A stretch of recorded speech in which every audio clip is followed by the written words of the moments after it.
दायो नै थांनो ओंखारबाय फांसन जानाय जायगासिम दायो गेवलां मेलखौ दसे खोनासंहैनोसै फैदो बिदिबा नोंथांमोनाबो नायलांबाय थादो आंनि भिडिअखौ जोबलांजासिम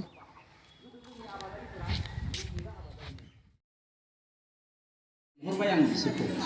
बिसोरनिफ्राय माखासे इनफरमेशनखौ कालेक्ट खालामनानै लाबाय अर्गेनिकआ जेबो नङा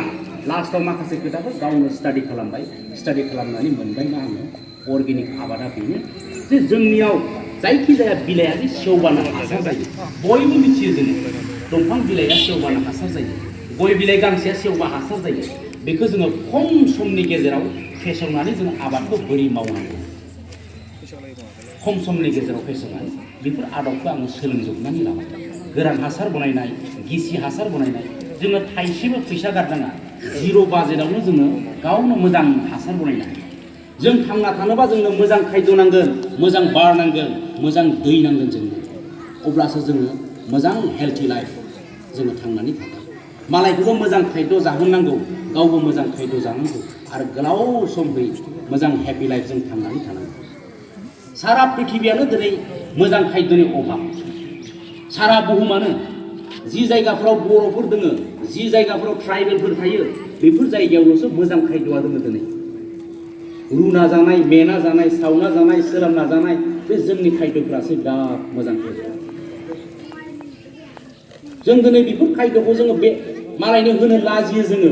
जोंनि ड्रेसफोरखौ गाननो जोङो लाजियो जोमनो लाजियो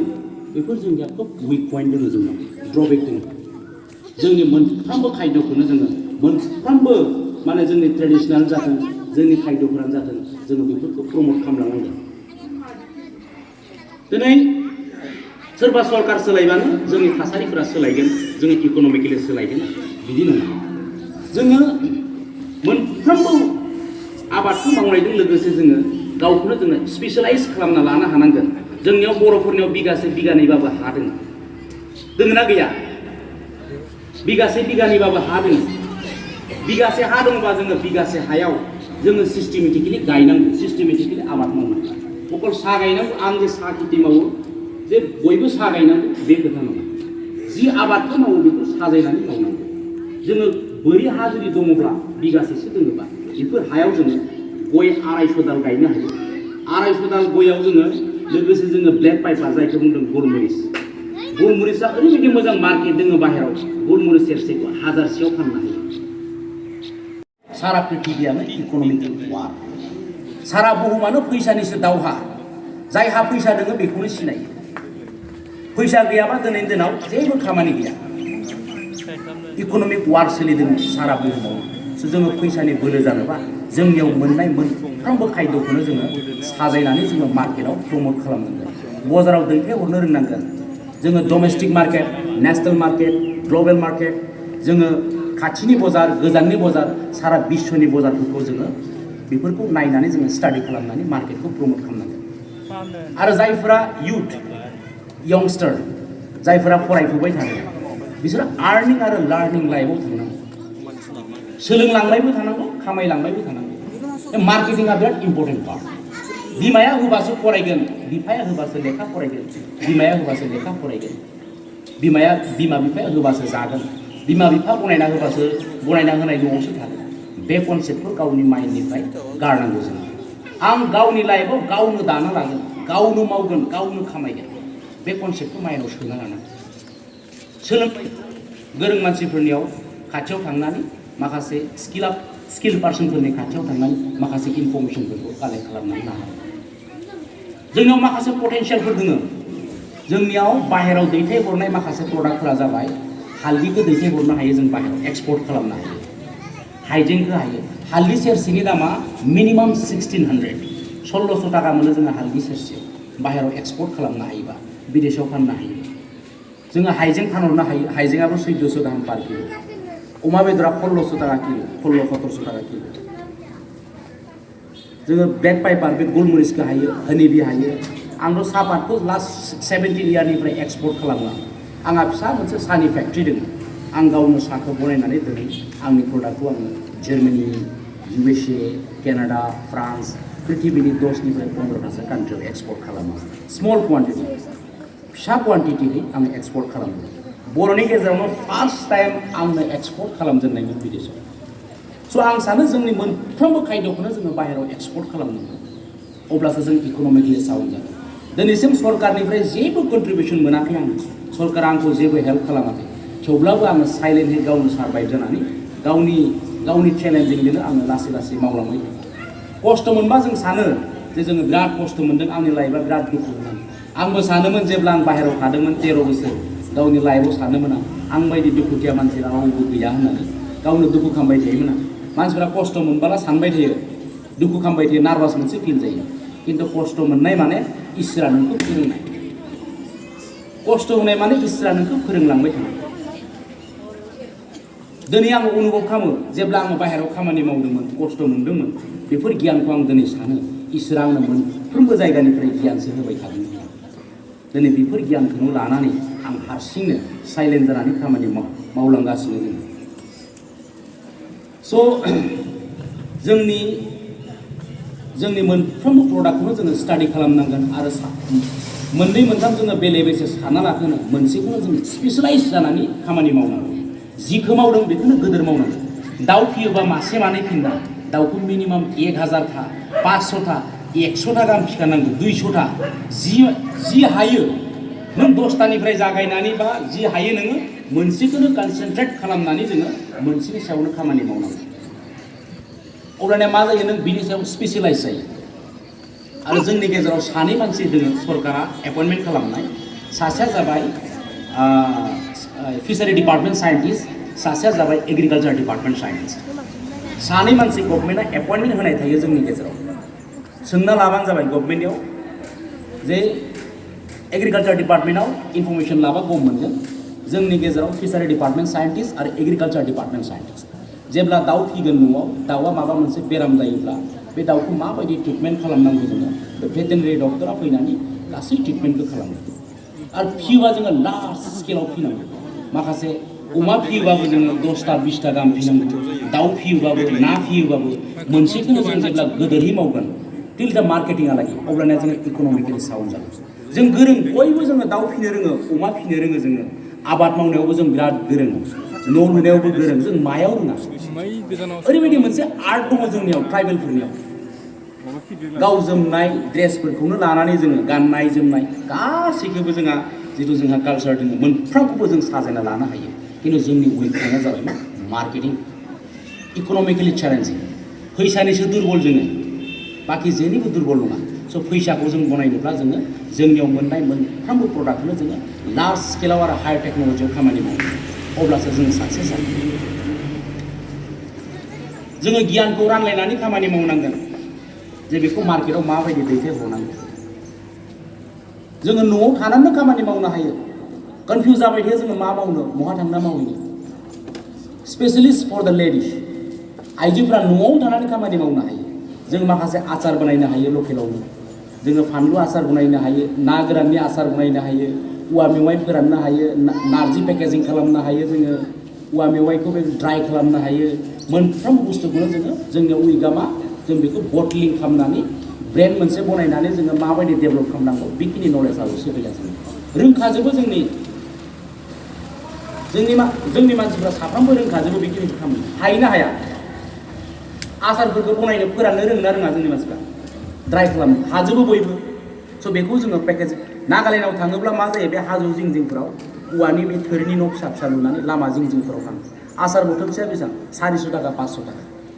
मात्र 200 ग्राम थायो ना गोराननि आसार मोनो जोंबो ना बोथियानि ना मावानि आचार बनायना फाननो हागोन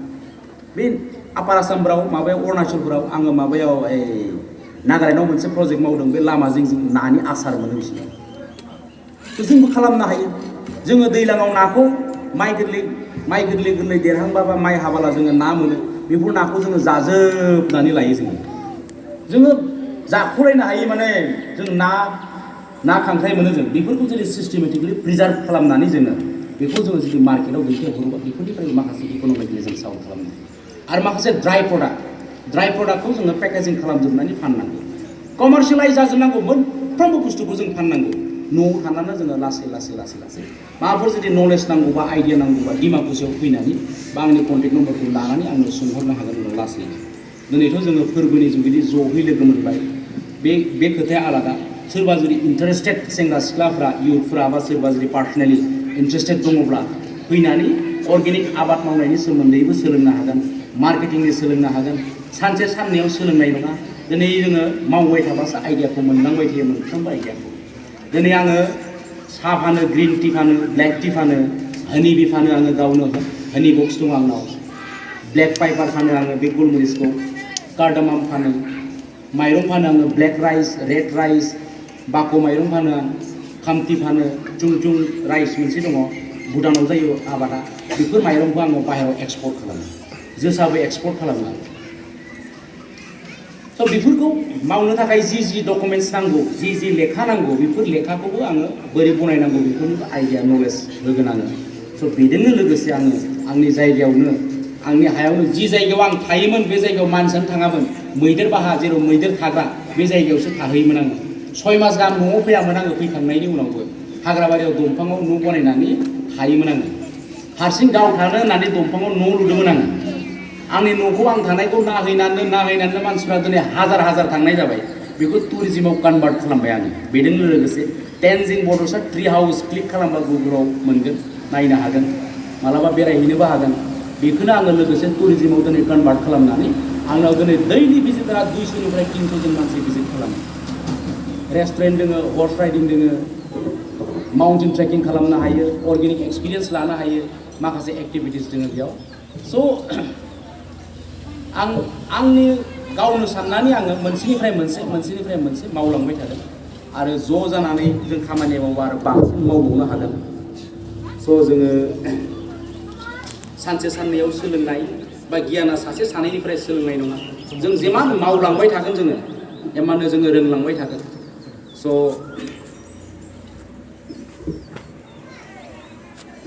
बेनो जे जोङो आबादानो मेन नालाय जोङो आबादनि सायावनो खामानि मावनांगोन जों जुदि आबादखौ जुदि जोङो एभयड खालामोब्ला जों मालाबाबो साक्सेस जानो हाया दिनै बिमा बिफाया जोङो बांसिन जोंनि न'खरानो एग्रिकालचार बेकग्राउन्डनि दिनै बिमा बिफाया खस्थ' खालामनानै इमान खस्थ' खालामनानै फरायहोयो गथ' गथायखौ खिन्थु दिनै जोङो आबादारि जानो लुबैया आंबो लुगैयामोन आंनि लाइफआव आंबो आबादारि जानो लुगैयामोन दिनै सान्दुं सहायनानै अखा सहायनानै रावबो खामानि मावनो लुगैया आंबो लुगैया आंनि लाइफआव खिन्थु जोङो बे बुस्थुखौनो जोङो सल्भ खालामनो थांबाय थादों खम समनि गेजेराव जोङो वर्ल्डनि भितराव फार्स्ट अक्सि फार्मिं होनना बुंनाय मोनसे टेक्न'लजियाव जोङो खामानि मावनो नागिरदों बेयो बिराद high technology farming American scientist Stephen John आंजों लोगोसे दंफायो जों खामानि मावबाय थादों स' बेखौबो खम समनि गेजेराव खबर मोनगोन आरो बेजों लोगोसे जोङो जोंनियाव जोङो इक'नमिकेलि डेभेलप जानोबा आं दहायनिफ्रायनो बुंबाय थादों जोंनि लकेल प्रडाक्टफोरखौ लानानैनो जों खामानि मावनांगोन अब्लासो जों साक्सेस जागोन आरो जोंनि हा हुखौ जोङो मालाबाबो केमिकेल फार्टिलाइज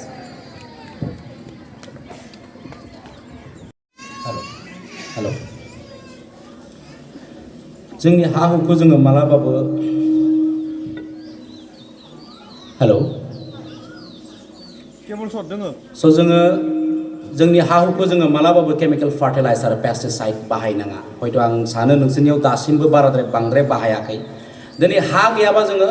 गोलाव सम थांनानै थानो हानाय नङा फिउचारखौ लानानै दिनै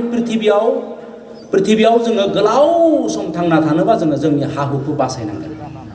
हाया मानिफ्राय खम जादों हाया जाबाय अन्थाइनि गावलाबनाय गुन्दै गोजा 70% इज द रक पेस्ट इन द सयल 70% हाया जाबाय अन्थाइनि गावलाबनाय गुन्दै गोजासो बेयाव जेबो जाया बे 70% अन्थाइनि गावलाबनाय गुन्दैयाव जेबो जाया बेयाव माबा मोनसे जुदि बिफां लाइफां जानो गोनांबा 10% दै नांगोन 10% बार नांगोन 8% माइक्र' अर्गानिजम नांगोन मैलोबान साहि एम्फौ नांगोन आरो सबनोसै दरखारियानो जाबाय 2% ह्यूमास माने जाबाय मा it may be a dead body माबा मोनसे हेलौ माबा मोनसे हेलौ बेखौनो हरदों नङा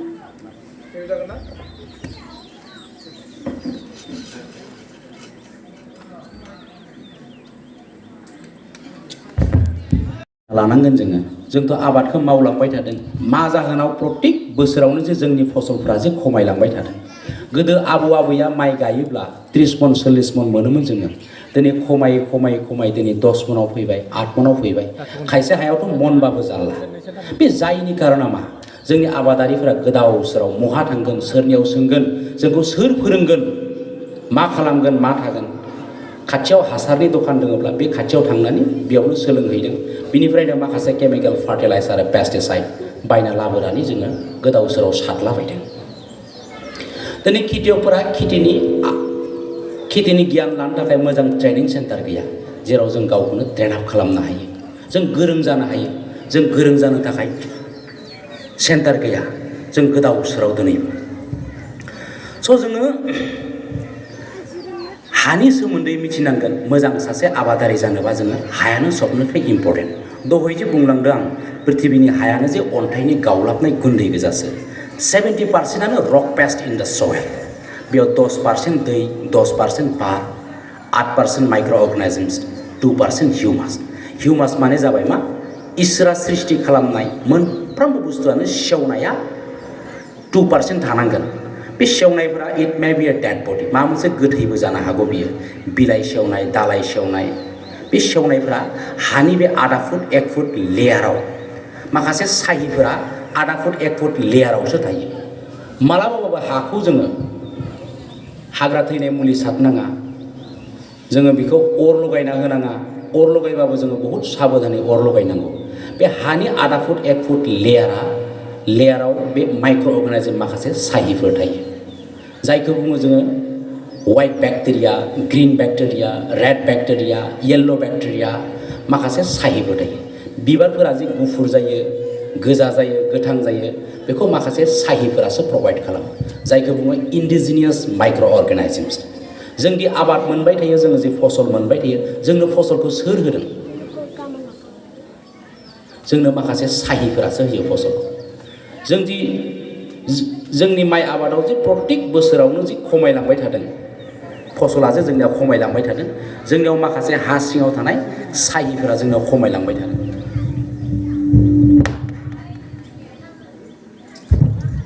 हेल'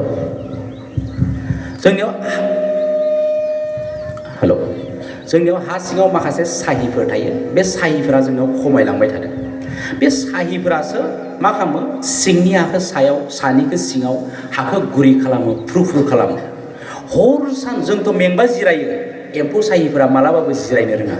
बिसोर हर सान हाखौ खुरग्लुंबाय थायो जेरै खानस्रि सस्रमा माखासे मेगनजों नुयै साहिफोर दङ सिंनिखौ सायाव सानिखौ सिङाव बिसोर हर सान खामानि मावबाय थायो आरो बिसोरसो बिफांनो जेब्ला आदार नांगौ जायो जिंक केलसियाम मेग्नेसियाम आयरन पटेसियाम माखासे आदारफोरखौ बिफांनो जगायना होबाय थायो ओमफ्राय बिफांनिफ्राय जों मोनो बिफांनिफ्राय नोङो बिलाइयाव थांबाय बिलाइनिफ्राय बिबाराव थांबाय बा फिथाइयाव थांबाय बिनि उनाव जि फिथाइखौ जों जायो बे फिथाइयावनो माखासे निउट्रिसनेल भेलु थायो जायखौ बुंदों जिंक केलसियाम मेग्नेसियाम आयरन पटेसियाम दा बेफोर खायद'फोरा थायो स' जोङो जोंनि हाखौ जों बासायना लाखिनांगोन स' जोंनि हाखौ बासायनोबा जोङो मालाबाबो जोङो केमिकेल फार्टिलाइजार आरो पेस्टिसाइड बाहायना दंफां बिलाइफोरखौ जोङो मोनसे जायगायाव ज' गारनानै दालाइ सेवनायफोरखौ ज' गारनानै जोङो हायाव मोनसे लेयार बनायनानै जोङो फसलाव बाहायबाय थानांगौ जों दायो मा जाबाय थादों सान्दुंनि तापमाना 32 डिग्री सेलसियासनि गोजौआव सान्दुंनि दुंनाया बांसिन नालाय जायनि कारनाव हानिफ्राय माखासे मयसारफोरा दैफोरा मा जायो बार जानानै बिरलांजोबो हाया गुदुं जाबायना above the 32 degree Celsius any microbes cannot be survive even the minus degree Celsius माइनासावबो थांना थानो हाया आरो हाई टेम्पारेचारावबो माखासे हानि मैलोबान साहिफोरा थांना थानो हाया जेरै दुब्लिफोराव खांख्राइ नाफोरा बांद्राय गुदुं जायोब्ला थैजोबो थ' हानि साहिफोराबो बांद्राय गुदुं जाब्ला थैजोबो बिसोर थैयोबानो जोङो फसला खम जायो स' बे टेम्पारेचारखौ कन्ट्रल खालामनो थाखाय माइ आबादफोरावबो गेजेर जोङो दंफां गायना होनांगौ खरंस दंफां बा फिसा बिलाइ फिसा सिरिनाय दंफां बेफोरखौबो दुब्लिफोरावबो हायोबाथ' गेजेर गायना होनांसिगौ आलिफ्राव बाराद्राय तापमानाव माखासे साहिफोर थैनायनि कारनाव जादों आरो साहिखौ हमनानै नों हगारहैनोबो हायो नोङो खेथियाव हगारहरनो हायो साहि हमनायनि फर्मुलाया खोब गोरलै न'आव संनाय बे ओंखाम बासि थायोना बेखौ औवा हासुङाव सोनानै बा बे माबाफोराव प्लास्टिक कन्टेनारबाबो जायो नङाबा औवा हासुंबा मोजांसिन जायो बेयाव सोनानै 50निफ्राय 60 घन्टा फबना दोननांगौ ओंखामखौ 50निफ्राय 60 घन्टा बे हाग्राबारियाव बेहेरबारियाव जेराव हाग्रा साहिफोर थायो बेयाव फबना दोननांगौ बेयाव फबना दोनोबा मा जायो ओंखामा गुफुर गुफुर जालखागोन बे गुफुर ओंखामानो खायसे गोजाबो जागोन गोथांबो जागोन ओंखामा गोजा जानाय माने गोजा बेक्टेरिया एटेक खालामदों ओंखामा गोथां जानाय माने गोथां बेक्टेरिया गुफुरबो जालखागोन स' माखासे मैलोबान साहिया 50निफ्राय 60 घन्टानि गेजेरावसो थायो आरो 50निफ्राय 60 घन्टा बारोब्ला बे ओंखामानो बेयाव माखासे हामा बेक्टेरियाफोर फायो हदाय मोनफ्रोमबो खायद'आनो सेवबाला गोसोम जालाङो सेवबा गोसोम जानायनि कारना बेनो हामा जे मोनामो सेन लानो हायो जोङो गाज्रि जे मोनामो बेयाव हार्मफुल बेक्टेरिया एटेक खालामो जोंनो नांगौ मा मैलोबान बेक्टेरिया बे मैलोबान बेक्टेरियाखौ जुदि जों मोननोब्ला 50निफ्राय 60 घन्टानि गेजेराव जोङो कालेक्ट खालामनांगौ बे ओंखामखौ लाबोनानै गुर मेथाइजों जोङो मिक्स खालामनानै सप्तासे न'आव दोननांगौ आरो बेखौ जोङो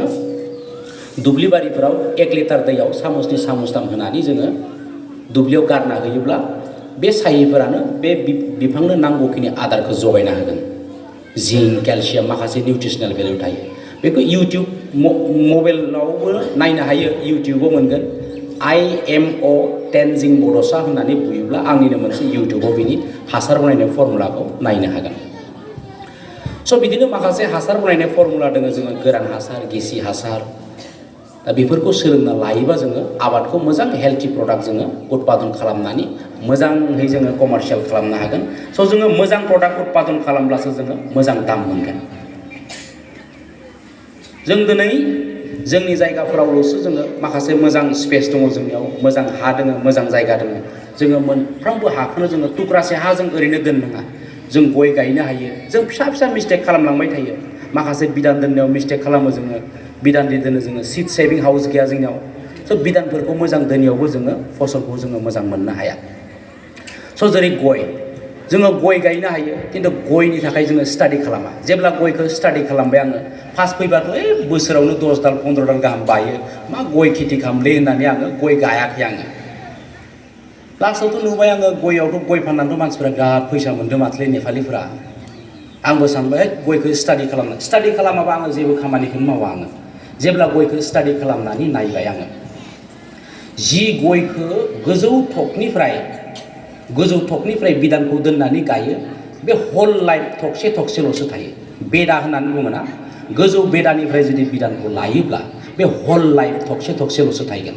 सेकेन्ड बेदानिफ्राय लायोबा गया थकनै जागोन बे थकनैल'सो थायगोन थार्डनिफ्राय लायोबा थकथाम फर्थनिफ्राय लायोबा थकब्रै जि थाइजेननाय फिथाइखौ जुदि लायोबा सोरबाथ' बारनाय होननानै बुङो बे थाइजेननायनिफ्रायसो लानांगौ अब्लाना गासिबो गयानो नोंना थकबा जागोन खायसेथ' 6 थकबो जायो 6 थकनि मोनोबाथ' आरो मोजांबाव 6 थक 7 थक जुदि मोनोब्ला बे थाइजेननायनिफ्राय जुदि बिधानखौ लायोब्ला नोंनि गया गासिबो थकबा जाजोबगोन गोदोनि मानसिफ्रा मालाय बिराद गोरोंखामोन लाव खुमब्राबो मालाय थाइजेननाय फिथाइखौ दोनोमोन जानाङा बेखौ बिधान दोननांगौ होननानै दानिया जाग्रोजोबनानै लायो खुमब्राबाबो जाग्रोजोबो लावबाबो जाग्रोजोबनानै लायो जोङो बिधाना मोजां जाला लास्टआव आंहा देग्लाय लावानो थायाखै खुमब्रा थायाखै स' जोङो बिधानखौ मोजाङै जोङो बासिनानै दोननांगौ जों जि गाहाय आरो जोंनिख्रुइ गाहायसिनबाव मेघालयनि मानसिफ्रा जों गाहाय दाउबाबो फिसा बोरमाबाबो फिसा मोसौबाबो फिसा जोंनाव मानसिबाबो गाहाय साउथ इण्डियायाव खोला भारताव थाङोब्ला मानसिफोरा गोजौ गिदिर पान्जाबिफोरखौ नाय माराठीफोरखौ नाय गुजरातीफोरखौ नाय गोजौ गिदिर जायो गोजौ गिदिर जानायनि कारना मा बिसिनाव अखा खम गोग्लैयो जि जायगायाव अखा खम गोग्लैयो बे हायाव हाइलि केलसियाम थायो केलसियाम डिफिसियेन्सिनि थाखाय गाहाय जायो जोंनि जायगाया पृथिबीनि बिथोराव बांसिन अखा गोग्लैग्रा जायगामोन नालाय अखा गोग्लैग्रा जायगाखायनो जोंनाव केलसियाम बिराद खम दङ जोंनि हायाव बे प्रब्लेमखौ सल्भ खालामनो थाखाय गोदोनि मानसिफ्रा मा खालामदोंमोन खेथियाव जोंनिया मोसौनि हारा बा मैसोनि गं हाराफोरखौ खेथियाव होनानै दोनोमोन जोङो बुङोमोन बेखौ evil eye that's for the evil eye खिन्थु बियो नोजोर नांनो थाखाय नङा नोजोर नांनो थाखाय दोनदों होननानै बुङोमोन खिन्थु नोजोर नांनो थाखाय नङा बे हारायाव माखासे केलसियाम थायो मैदेर हारा सेरसेयाव जुदि मार्केटाव बायनो थाङोबा 40,000 थाखानि भेलुनि केलसियाम थायो मैदेर हारा सेरसेयाव बेखौ पाउडार खालामनानै जोङो फसलाव बाहायनो हायो अब्ला फिथाइ सामथाइफ्रा मोनफ्रोमबो खायद'आनो फिसा जागोन स' जोङो केलसियाम डिफिसियेन्सि खम जायोब्ला मोनफ्रोमबो खायद'फोरानो फिसा फिसा जायो स' बेफोरबायदि गोदोनि मानसिफ्रानो रोंखाजोबोमोन आं बेफोरखौ स्टाडि खालामदों माखासे हाराफोरखौ आङो सावनानै पाउदार खालामनानै फसलाव सारना होयो आं जायनि खारनाव फसला बहुत मोजां जायो दा गोरान हासार बनायनाय गिसि हासार बनायनाय माखासे फर्मुला दङ बिनि सोमोन्दै दिनै सानसेयाव बुंजोबनायाथ' सम्भब नङा दिनै गुवारै सोरबाफोर जुदि मिथिनो लुगैबा आंनाव फैना सोलोंनो हागोन आंबो मावलांबाय थांदों दिनैखै सोलोंलांबाय थादों मावलांबाय थादों जेमान मावलांबाय थादों रोंलांबाय थादों बेसेबांनो स' दिनै आं बारा गोलाव बुंला जिथु गोलाव समनिफ्राय माने